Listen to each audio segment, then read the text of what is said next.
আমি ফিলিস্তিনের মাটি। আমাকে রক্তে ভিজিয়ে দেওয়া হয়েছে, অথচ আমি শুধুই শস্য ফলাতে চেয়েছিলাম। আমার বুক চিরে অস্ত্র ছুঁড়ে ফেলা হয়, অথচ আমি কেবল ফুল ফোটাতে চেয়েছিলাম। আমি ফিলিস্তিনের মাটি। শতাব্দীর পর শতাব্দী আমি গল্প শুনেছি সাহসের, প্রেমের, ত্যাগের।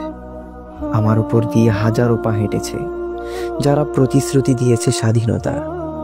কখনো এক মা আমার বুক ছুঁয়ে বলে, আমার ছেলেকে রক্ষা করো।